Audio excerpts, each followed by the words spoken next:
السلام علیکم ورحمۃ اللہ وبرکاتہ۔ الحمدللہ رب العالمین والصلاة والسلام علی خاتم الانبیاء والمرسلین وعلی آلہ واصحابہ اجمعین۔ قال اللہ تعالی فی القرآن الکریم یا ایھا الذین آمنوا کتب علیکم الصیام کما کتب علی الذین من قبلکم لعلکم تتقون۔ رب اشرح لی صدری ویسر لی امری واحلل عقدۃ من لسانی یفقہوا قولی۔ تمام تر تعریفیں اللہ رب العالمین کے لیے جو خالق کائنات، مالک الملک، احکم الحاکمین رب العالمین ہے۔ درود و سلام ہوں تمام نبی و رسولوں پر، اللہ کے آخری نبی اور آخری رسول احمد مجتبیٰ محمد مصطفیٰ، امام الانبیاء، خاتم الانبیاء، ختم المرسلین، رحمت للعالمین، شفیع المذنبین صلی اللہ علیہ وسلم، جن پر دین حق کی تکمیل ہوئی، جن پر نبوت اور رسالت ختم ہوئی۔ اللہ کی رضا اور خوشنودی صحابہ کرام، خلفاء راشدین، امہات المومنین، اہل بیت، سلف صالحین، امت مسلمہ کے تمام مومنین، مسلمین، متقین، محسنین، ہم سب پر اللہ تعالیٰ کی سلامتیں ہوں، رحمتیں ہوں اور برکتیں ہوں۔ میرے دینی بھائیوں اور بہنوں، آج ہم مسجد میں استقبال رمضان سے متعلق اہم پروگرام میں شریک ہیں، جس میں کچھ حصہ اردو کا اور پھر انگلش میں لیکچر انشاءاللہ آپ کے سامنے آئے گا۔ پوری دنیا کے اندر مسلمان رمضان کا استقبال کرتے ہیں، اس کی تیاریاں کرتے ہیں، دلی طور پہ اور اپنے مختلف پروگرامات رکھ کر علمی وہ مستفیض ہوتے ہیں تاکہ رمضان کی تیاریاں ہم بہترین طریقے سے کر سکیں۔ رمضان رحمان کا خاص مہینہ، قرآن کا مہینہ، بدر و فرقان کا مہینہ، رحمت و برکت کے فیضان کا مہینہ ہے۔ اللہ تبارک و تعالیٰ نے سورہ بقرہ کی آیت 183 میں فرمایا، بسم اللہ الرحمن الرحیم، یا ایھا الذین آمنوا کتب علیکم الصیام کما کتب علی الذین من قبلکم لعلکم تتقون۔ اے لوگو جو ایمان لائے ہو، تم پر روزے فرض کر دیے گئے جس طرح تم سے پہلے والوں پر فرض کیے گئے تھے، تاکہ تم میں تقوی کی صفت پیدا ہو۔ سبحان اللہ۔ پھر اسی قرآن کا ذکر، رمضان اور قرآن کا ذکر، اللہ تعالیٰ نے فرمایا، شہر رمضان الذی انزل فیہ القرآن ھدی للناس وبینات من الھدی والفرقان فمن شہد منکم الشہر فلیصمہ۔ رمضان وہ مہینہ ہے جس میں قرآن نازل کیا گیا، قرآن اتارا گیا، جو انسانوں کے لیے ہدایت اور ایسے واضح آیات اور تعلیمات پر مشتمل ہے جو سیدھا راستہ دکھانے والی اور حق و باطل کا فرق کھول کر رکھ دینے والی ہیں۔ لہٰذا اب سے جو شخص اس مہینے کو پائے اس کے لیے لازم ہے کہ وہ اس کے روزے رکھے۔ پھر اسی صورت کے اندر، اسی آیت کے اندر اللہ تبارک و تعالیٰ نے آگے چل کے فرمایا، وَلِتُكَبِّرُوا اللَّهَ عَلَى مَا هَدَاكُمْ وَلَعَلَّكُمْ تَشْكُرُونَ۔ اور جس ہدایت پر اللہ تعالیٰ نے تمہیں سرفراز فرمایا ہے، جس ہدایت سے نوازا ہے، اس پر اللہ کی کبریائی کا اظہار کرو، اللہ کی کبریائی کا اظہار و اعتراف کرو اور شکر گزار بنو۔ سبحان اللہ۔ بہت اہم ترین باتیں ہیں، لیکن پہلے حصے ہی میں آپ کے سامنے قرآنی آیات کی روشنی میں جو رکھا ہے، اسی کے ساتھ آیت 186 میں اللہ نے فرمایا، وَإِذَا سَأَلَكَ عِبَادِي عَنِّي فَإِنِّي قَرِيبٌ أُجِيبُ دَعْوَةَ الدَّاعِ إِذَا دَعَانِ فَلْيَسْتَجِيبُوا لِي وَلْيُؤْمِنُوا بِي لَعَلَّهُمْ يَرْشُدُونَ۔ اور اے نبی صلی اللہ علیہ وسلم، میرے بندے اگر پوچھیں، میرے متعلق پوچھیں تو انہیں بتا دیجئے کہ میں ان سے قریب ہی ہوں۔ پکارنے والا جب مجھے پکارتا ہے، میں اس کی پکار سنتا ہوں اور جواب دیتا ہوں۔ لہٰذا انہیں چاہیے کہ میری دعوت پر لبیک کہیں اور مجھ پر ایمان لائیں تاکہ وہ راہ راست پالیں۔ انہیں بتا دیجئے، سمجھا دیجئے تاکہ وہ سیدھا راستہ پالیں۔ سبحان اللہ۔ رمضان کے مہینے میں قرآن نازل ہوا، اسی کا شکر ادا کرنے کے لیے اللہ تعالیٰ نے ایمان لانے والوں پر روزے فرض کیے ہیں۔ تمام امتوں پہ روزے فرض ہوا کرتے تھے، اس امت کے لیے رمضان کا پورا مہینہ فرض ہے، اور وہ یہ ہے کہ سحر سے لے کے غروب آفتاب تک کھانا پینا نہیں ہے، خواہشات نفسانی سے رکنا ہے۔ دن بھر جب ہم بھوکے پیاسے رہتے ہیں اور روزے کی حالت میں مخصوص جو ازدواجی تعلق ہے اس کو برقرار، اس کو قائم نہیں رکھ سکتے، تو یہ وہ صفتیں ہیں جو اللہ تبارک و تعالیٰ، چونکہ اللہ تعالیٰ کو کھانے کی ضرورت نہیں، پینے کی ضرورت نہیں، اس کے لیے کوئی خواہشات نفسانی نہیں، تو جب بندہ اپنے اندر یہ خوبیاں اپناتا ہے تو اللہ کا قرب حاصل کرتا ہے، اللہ کا تقرب حاصل کرتا ہے، اور اس کے اندر اس کو تقویٰ پیدا ہوتا ہے، پرہیزگاری، گناہوں سے پرہیز کرنا، اللہ کی ناراضگی سے اپنے آپ کو بچانا۔ اس میں محبت کا بھی مفہوم شامل ہے کہ میں اللہ سے محبت کرتا ہوں، کہیں مجھ سے میرا مالک ناراض نہ ہو جائے۔ اور دنیا کا کوئی آدمی دیکھ رہا ہے یا نہیں دیکھ رہا، اللہ تو دیکھ رہا ہے۔ میں بھوکا پیاسا کیوں ہوں دن میں؟ اللہ نے مجھے منع کر دیا ہے۔ سبحان اللہ۔ اب ہم 24 گھنٹے میں جب چاہیں ضرورت پڑتی ہے ہم نعمتیں اللہ کی حاصل کرتے ہیں، کھاتے ہیں، پیتے ہیں، شکر ادا کرتے ہیں، لیکن رمضان میں اللہ تبارک و تعالیٰ نے فرمایا کہ روزے کی حالت میں تم کھا پی نہیں سکتے۔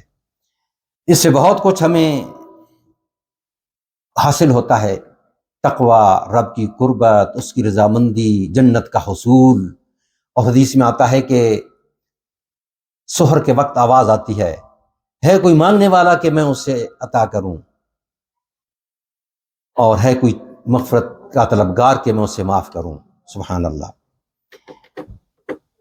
تقویٰ جو ہے یہ اسلامی زندگی کا محور ہے، سینٹرل آئیڈیا ہے، یہ اسپرٹ ہے، یہ روح ہے۔ نماز، روزہ، زکوٰۃ، حج، جہاد، قربانی، ہر چیز میں تقویٰ مطلوب ہے کہ مجھے اپنے رب کو راضی رکھنا ہے، اس کی ناراضگی سے بچنا ہے۔ میں اپنے نفس کے لیے نہیں کر رہا، اپنے خاندان، برادری، وطن اور ملک کے لیے کوئی کام نہیں کر رہا، اللہ کی رضا کے لیے، اللہ کے دین کے غلبے کے لیے، اپنی زندگی سنوارنے کے لیے، آخرت میں اللہ کی جنت پانے کے لیے مجھے اپنے رب کو راضی کرنا ہے۔ اس لیے میرے سارے اعمال جو ہیں وہ تقویٰ حاصل کرنے کے لیے ہے۔ جو منافق ہوتا ہے وہ روزہ نہیں رکھ سکتا، اس لیے کہ وہ لوگوں کو خوش کرنا چاہتا ہے، جھوٹ بول سکتا ہے لوگوں کے سامنے کہ میں نے روزہ نہیں رکھا۔ اس لیے روزے کا اجر بھی ہے کہ دوسروں پہ ظاہر نہیں ہوتا۔ نماز پڑھتے ہیں سب کو پتہ ہے، زکوٰۃ دیتے ہیں سب کو پتہ چل جاتا ہے، حج کرتے ہیں سب کو پتہ چلتا ہے، مجاہدہ کرتے ہیں سب کو پتہ چلتا ہے۔ روزے کے بارے میں کوئی نہیں جان سکتا کہ اس کا روزہ ہے یا نہیں، اللہ جانتا ہے۔ اس لیے یہ ریا سے پاک ہے، دکھاوے سے پاک ہے۔ اس لیے اللہ تبارک و تعالیٰ نے فرمایا حدیث قدسی میں کہ میں اس کا بدلہ ہوں، میں اس کی جزا ہوں۔ اس کا کیا مطلب ہے؟ میں اسے راضی اور خوش ہوں گا، اور دوسرا یہ کہ میں جتنا چاہوں گا انعام نوازوں گا۔ اور عبادات کا اعلان کی عبادت جو آدمی کرتا ہے اس کے جو نتائج ہیں، اس کا جو رزلٹ ہے، اس کا جو نتیجہ ہے، اس کو لیے جو ملنے والا ہے وہ فرشتوں کے ذریعے بتایا جائے گا۔ یہ جنت کس راہ سے جا رہا ہے، یہ جنت کس راہ سے جائے گا، اس کو یہ درجہ ملا ہے، اس کو یہ مقام ملا ہے۔ لیکن روزے دار کے لیے اللہ تعالیٰ خود اعلان کرے گا کہ میں اس کو کیا دے رہا ہوں۔ اللہ اکبر۔ خود رب کا دیدار کرایا جانا یہ سب سے بڑا انعام ہے۔ سلام قولا من رب الرحیم، رب رحیم کی طرف سے سلام کہا جائے گا۔ تو یہ روزے کی فضیلت ہے۔ اور قرآن جو فرقان ہے، حق و باطل میں فرق کرنے والا ہے۔ قرآن اپنے حروف میں، الفاظ میں، عبارت میں، اشارت میں، اپنے معنی میں، اپنی مفاہیم میں، اپنی تفسیر میں، اپنے پیغام میں، اپنے پروگرام میں معجزہ ہے۔ یہ زندگی میں بہار لاتا ہے، یہ دنیا اور آخرت کی نعمتیں دینے کے لیے آیا ہے، دنیا کے اندر امامت و خلافت دینے کے لیے آیا ہے، اور جنت کی بادشاہت دینے کے لیے آیا ہے۔ یہ قرآن زندگی کا رہنما ہے۔ قرآن کو اپنا امام اور رہنما مان لو، دنیا کی امامت تمہیں مل جائے گی۔ قرآن مکمل نظام حیات دیتا ہے تاکہ آپ کس طرح زندگی بسر کریں، کن چیزوں سے مالک راضی ہوتا ہے، کن سے ناراض ہوتا ہے، اور آپ کی معاشرت اور آپ کا معیشت اور آپ کا پوری طرز زندگی جو ہے وہ اسلامی اصولوں کے مطابق اور اسلامی قوانین کے مطابق اور اسلامی احکامات کے مطابق بسر ہو، تو پھر آپ سراپا بندگی ہیں۔ ہر لمحہ آپ کا بندگی کا ہے۔ مسلمان کی زندگی کا ایک ایک سیکنڈ عبادت کے اندر ہے جب وہ شریعت کے مطابق عمل کرتا ہے۔ اس کا اٹھنا، بیٹھنا، کھانا، پینا، اوڑھنا، بچھونا، رہنا سہنا اور اہل ایمان کی معاشرت، معیشت، ان کا کلچر، ان کا تمدن، ان کی تہذیب، ان کے اخلاق، ان کے معاملات، سب عبادت ہے جب وہ شریعت کے مطابق چلتے ہیں۔ اس کے ساتھ ایک اور بات جو فرمائی گئی، وَلِتُقَبِّرُوا اللَّهَ عَلَىٰ مَا هَدَاكُمْ وَلَعَلَّكُمْ تَشْكُرُونَ، جس ہدایت پر تمہیں اللہ نے سرفراز کیا ہے، نوازا ہے، اس پر اللہ تعالیٰ کی کبریائی کا اظہار و اعتراف کرو اور شکر گزار بنو۔ کس طرح اظہار و اعتراف کرتے ہیں؟ نماز پڑھتے ہیں اللہ اکبر، تراویح میں ہم اپنے رب کے حضور کھڑے ہوتے ہیں، اللہ اکبر، جب پورے ہو جائیں گے تکبیرات بلند کریں گے، اللہ اکبر، بدر کے راستے آئیں گے، اللہ اکبر۔ اللہ کی کبریائی، اللہ کی بڑائی، اس کی عظمت، اس کی قدرت، اس کی شان بیان کرو، اسی کے لیے بڑائی ہے، اسی کے لیے قدرت ہے، میں اسی کے لیے قیام کرتا ہوں، اسی کے لیے رکوع کرتا ہوں، اسی کے لیے سجدہ کرتا ہوں، اسی کے نام کے نذرانے اور شکرانے ادا کرتا ہوں۔ میرا جڑنا، کسی سے ملنا بھی اور الگ ہونا بھی، راضی رہنا بھی اور ناراض ہونا بھی اللہ کے لیے ہے۔ تو پھر وہ مومن کی شان ہے، اس کا ایک وقار ہے، اس کا ایک نور ہے جو اس کو نصیب ہوتا ہے۔ تو اللہ تعالیٰ کی کبریائی کا اظہار ہم کیسے کرتے ہیں؟ دیکھیں، اس دونوں عیدوں کا تعلق قرآن سے ہے۔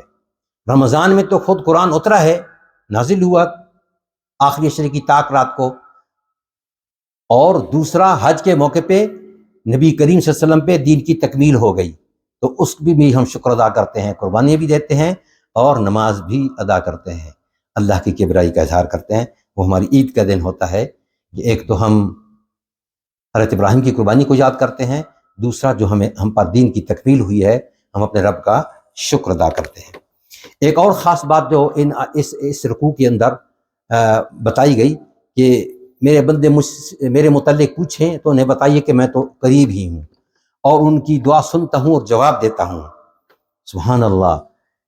تو پتہ یہ چلا کہ روزے کی حالت میں خاص دعا قبول ہوتی ہے، سحر کے وقت، افطار کے وقت، اور جب چاہیں جس طرح چاہیں اپنے رب سے مانگیں، سب کچھ عطا ہوگا۔ جس طرح حدیث میں آتا ہے، مومن کی دعائیں چونکہ رد نہیں جاتی، یا تو قبول ہوتی ہیں، یا اس کے بدلے کوئی اور مصیبت آنے والی ہو وہ ٹال دی جاتی ہے، یا آخرت میں محفوظ کر دیا جاتا ہے۔ آدمی کہے گا کہ کاش آج جو مجھے انعام مل رہا ہے، میں نے کوئی اور بہت ساری دعائیں کی ہوتی جو اگرچہ دنیا میں مجھے نہ ملتا اس کا حصہ آج مل رہا ہے، سبحان اللہ، اور آج ملتا مجھے اور بہت کچھ کہ میں اپنے رب سے دعائیں جو ہے وہ کرتا رہتا۔ حدیث میں نبی کریم صلی اللہ علیہ وسلم کی حدیث میں کہ یا ایھا الناس قد اظلکم شہر عظیم شہر مبارک شہر فیہ لیلۃ خیر من الف شہر، لوگوں تمہارے اوپر ایک بزرگ مہینہ سایہ فگن ہوا ہے، بڑی برکت والا مہینہ ہے، یہ وہ مہینہ ہے جس میں ایک رات 1000 مہینوں سے زیادہ افضل ہے۔ انا انزلناہ فی لیلۃ القدر، ہم نے اس کو قدر والی رات میں اتارا۔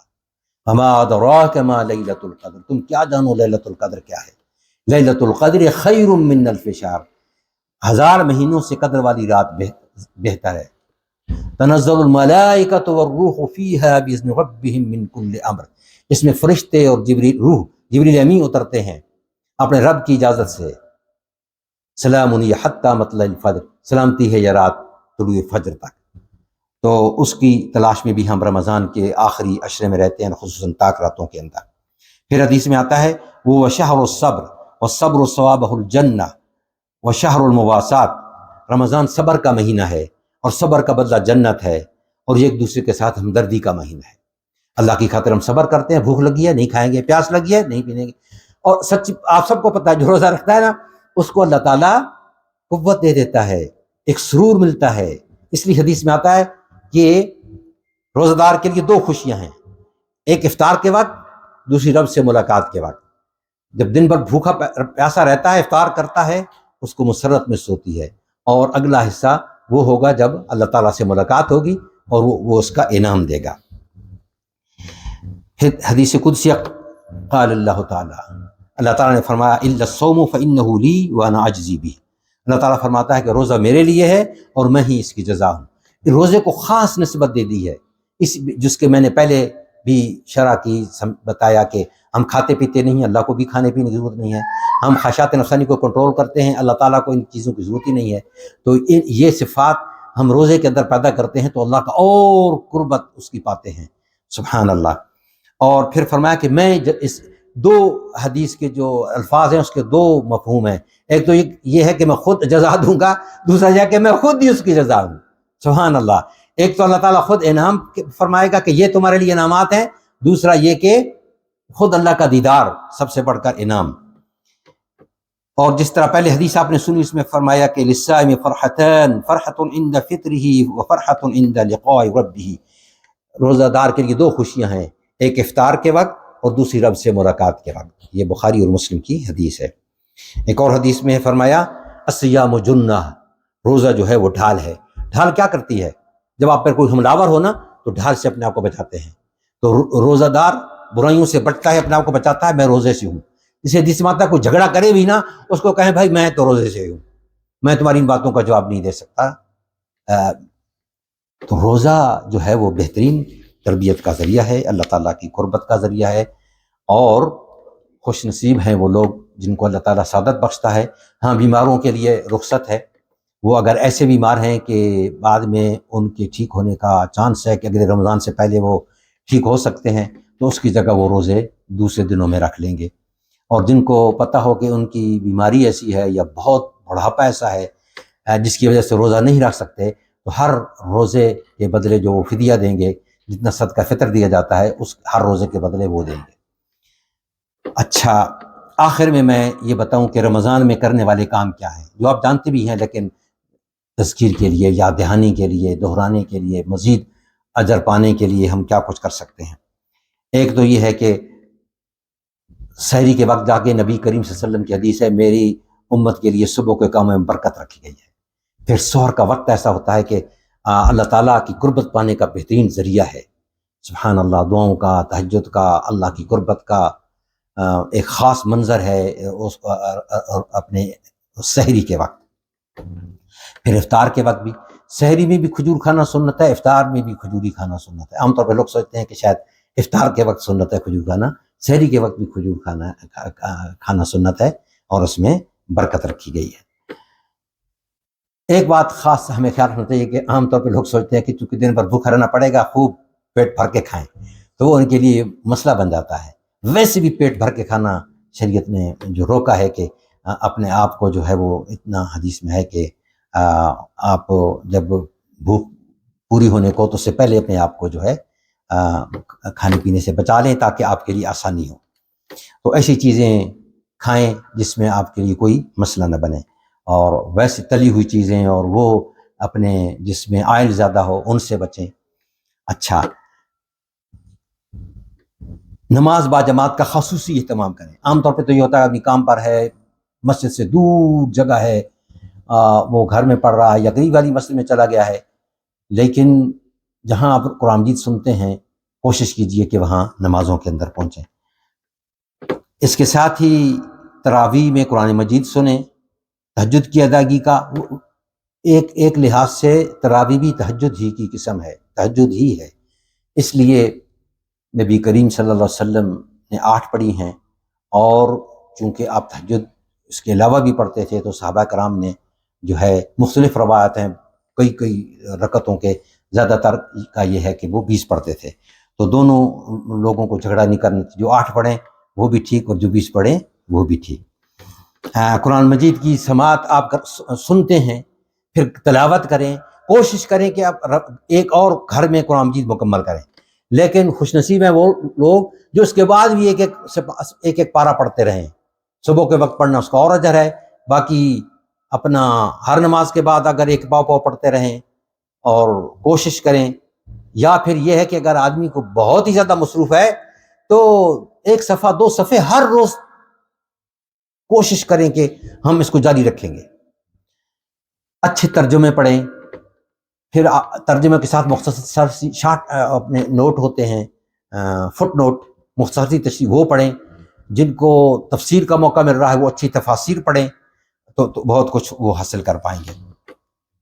دعاؤں کی کثرت کرنی چاہیے، جتنی اپنے رب سے مانگیں، اپنے لیے، اپنے گھر والوں کے لیے، اپنے برادری اور خاندان کے لیے، احباب کے لیے، پوری امت کے لیے اور پوری انسانیت کی ہدایت کے لیے۔ اس کے ساتھ جن لوگوں کو اللہ توفیق دے گا وہ اعتکاف کریں گے اپنے آخری عشرے میں، اور حسب اطاعت آدمی دوسروں کو بھی جو ہے افطار میں چاہے ایک کھجور کا ٹکڑا ہی کیوں نہ ہو، لسی کا ایک گھونٹ ہی کیوں نہ ہو، جتنا اللہ نے توفیق دیا اتنا زیادہ اپنے ہمسایوں کی طرف بھیجیں، دوسرے لوگوں تک بھیجیں، جتنا افطار کر سکتے تو ان کے روزے کا ثواب بھی آپ کو ملے گا۔ رشتہ داروں کو، احباب کو افطار کریں، دعوت کا یہ بہترین ذریعہ ہے دعوت پہنچانے کا بھی، اور جو غیر مسلم آپ کے ہمسائے ہیں یا دوست ہیں ان تک بھی جو ہے وہ آپ افطاری کا سامان پہنچائیں تاکہ انہیں پتہ ہو کہ مسلمان جو ہیں وہ روزے سے ہیں اور ان کی سیر و افطار کا یہ نظام ہوتا ہے۔ انفاق فی سبیل اللہ، اللہ کی راہ میں خرچ کرنا، نبی کریم صلی اللہ علیہ وسلم اس مہینے میں تیز ہواؤں سے بھی زیادہ فیاض ہوتے تھے، اللہ کی راہ میں خرچ کرتے تھے۔ تو زکوٰۃ، صدقات جتنا آپ سے ہو سکے اللہ کی راہ میں خرچ کریں۔ ایک اور اہم ترین بات، اب میں بات کو سمیٹنے والا ہوں، اس کے بعد انگلش لیکچر انشاءاللہ شروع ہو جائے گا۔ ذکر و اذکار میں مصروف رہیں، درود شریف، استغفار، کلمہ طیبہ، کلمہ شہادت، اور جو حدیث میں مختلف دعائیں ہیں ان کو یاد بھی کریں، ان کو پڑھیں بھی، اور اپنی زبان سے، دل و دماغ سے ذکر کو تر رکھیں تاکہ اللہ تبارک و تعالیٰ کی رضامندی اور خوشنودی ہو۔ آخری باتوں میں سے ایک اہم بات یہ ہے کہ روزے کے اندر ہمیں ایک دوسرے کو معاف کرنا چاہیے، محبت اور الفت بڑھانی چاہیے، اتفاق اور اتحاد میں بہت مضبوطی دکھانی چاہیے، اور تقوی اور احسان کا کلچر پروان چڑھانا چاہیے کہ بچے بھی خوش ہوتے ہیں کہ یہ رمضان کا مہینہ آ گیا ہے۔ تو ایسا ماحول اور ایسی فضا کہ بچے اور نوجوان جو ہیں وہ اس سے بہترین تربیت حاصل کریں۔ اس طرح ہم نماز عید میں اللہ کی کبریائی کا اظہار کریں گے انشاءاللہ، اور نزول قرآن کی وجہ سے ہم عید منائیں گے، اور قرآن مجید نے ہمیں کہا کہ لِيَكُونَ الرَّسُولُ شَهِيدًا عَلَيْكُمْ وَتَكُونُوا شُهَدَاءَ عَلَى النَّاسِ، رسول صلی اللہ علیہ وسلم تم پر حق کی گواہی دیں، تم انسانوں پر حق کی گواہی دو۔ تو پوری زندگی میں اسلام کا گواہ بننا ہے، شہادت دینی ہے، اپنی زبان سے، اپنے بیان سے، اپنے کردار سے، عمل سے، اور انفرادی زندگی سے اور اجتماعی زندگی سے، تاکہ ہم دنیا کے سامنے اسلام کی دعوت کو پیش کر سکیں۔ یہ ہے کامیابی کا راستہ، اور یہ رمضان میں ہم اپنی بہت زیادہ تربیت حاصل کر پاتے ہیں۔ دیکھیں اللہ کا کتنا احسان ہے کہ ہفتے میں جمعہ رکھا ہے، مہینوں میں رمضان کا مہینہ رکھا ہے، ہر سال ریفریشر کورس ہے، ٹریننگ ہے، تاکہ ہم اگلے سال کے لیے بہترین طور پہ تیار ہو جائیں۔ اللہ تبارک و تعالی ہمیں جو ہے وہ رمضان کے مہینے میں سلامتی، رحمت، برکت حاصل کرنے کی توفیق عطا فرمائے۔ وآخر دعوانا الحمدللہ رب العالمین۔